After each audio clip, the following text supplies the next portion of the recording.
Hello there guys, Slim Score here and welcome back to another video on Mario Kart 8 Deluxe's Boosted Course Pass.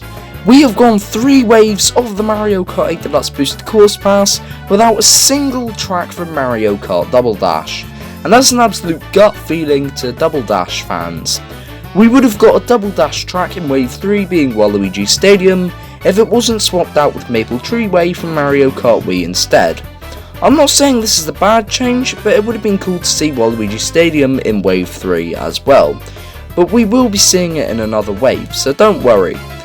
But today I wanted to talk about the top 8 tracks that I want to see from Mario Kart Double Dash added to the Booster Course Pass if they do get in.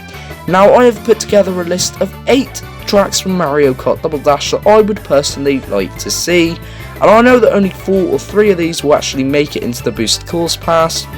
But I feel like these are pretty solid options for GCN tracks. Anyways, let's get into the video. First up is Waluigi Stadium, because that was actually data mined for Mario Kart 8 Deluxe's Boosted Course Pass on the banner leak found in the files for the game. And this is an absolute iconic and classic track from Mario Kart and Mario Kart Double Dash and the Mario Kart series in general. This is a really cool stadium. You have rings of fireballs, lots of mud, piranha plants coming out with pipes and more. And in Mario Kart Wii's version they have half pipes. So since tracks like Merry Mountain and Maple Treeway have half pipes in Mario Kart 8 Deluxe now, they can add half pipes to the track if Waluigi Stadium does make it into the Booster Course Pass, which it obviously will. It's just definitely the most likely track. And we already know that it is coming in the DLC in one of the final 3 waves. So look forward to Waluigi Stadium. At number 2 we have Daisy Cruiser, and this has made a name of itself in Mario Kart Double Dash and the Mario Kart franchise in general. One question people have about this track is, who put a racetrack on a cruise ship? But this one is a really cool concept of a track, and I really enjoyed it. I remembered playing it on Mario Kart 7 on my 3DS, which was my first encounter with the track. But overall this is definitely one of the most likely tracks to make it into the DLC, given its stance as a fan favourite among players, and also because it's just a great track in general. At number 3 we have Dino Jungle, and this is just a track filled with dinosaurs, trees, logs and more, and this is a bloody brilliant track. I absolutely enjoyed it in Mario Kart 7, and I feel like this has a very strong chance of making it back into the DLC. But you're racing around a forest filled with dinosaurs and more, and a track that seems to be like the prehistoric age. How cool is that? But overall this track is such a good track, and I really hope it makes it in the DLC, because this would be a big hit and miss for Nintendo if they did not include this track in the DLC. And at number 4 we have Wario Coliseum, and this track would work perfect in anti-gravity, and the sections that they give tracks like 3DS Rainbow Road and N64 Rainbow Road. But this track shares the exact same music with Waluigi Stadium, so it will either be Waluigi Stadium or Wario Coliseum in the DLC for one of the GCN tracks.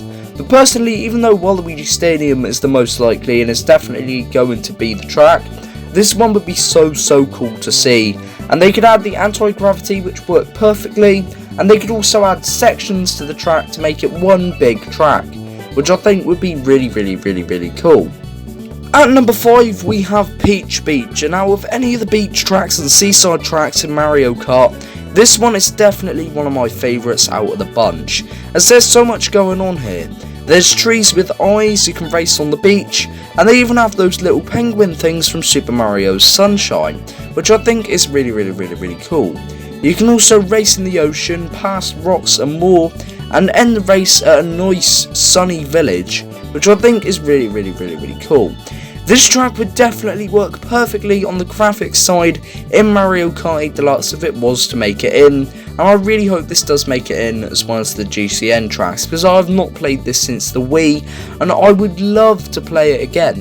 At number 6 we have Mushroom Bridge, and a lot of people may ask in the comment sections, why did I choose this over Moonview Highway? Well, this one is in my opinion a more iconic track, and this is basically Shroom Ridge but with so much more going on, with all sorts of bridges, caves, buildings, and there's really cool shortcuts where you can drive up the bridge, and do all sorts of stuff on this track. And this is definitely one of the best tracks in Mario Kart Double Dash.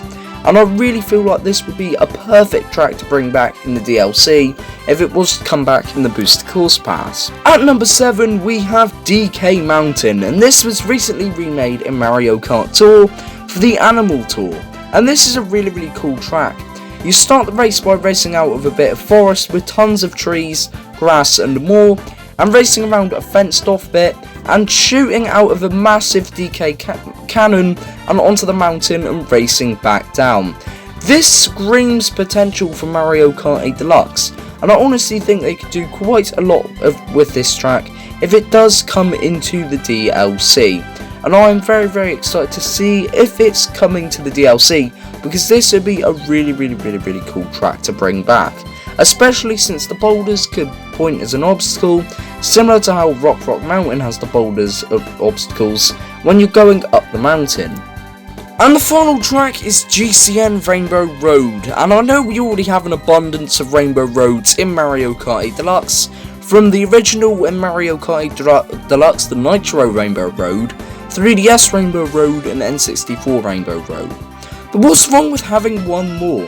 Overall, GCN Rainbow Road is a very good Rainbow Road, and you're racing above a beautiful city with all sorts of speed boost pads, you're racing around twisting roads and more. This proves as a big challenge. Also, most of the track does not have any railings, so that would pose as a challenge for 200cc to try and stay on. But overall, this is a very good Rainbow Road, and I really hope that this comes back in the DLC, because this would be so cool. And that does it for my top 8 GCN tracks that we need to see in the Booster Course Pass. Anyway guys, thank you all so much for watching this video. What did you guys think of my picks? And what GCN tracks would you put into the DLC? Anyways, thank you all so much for watching this video, and I'll see you guys in the next video. Bye!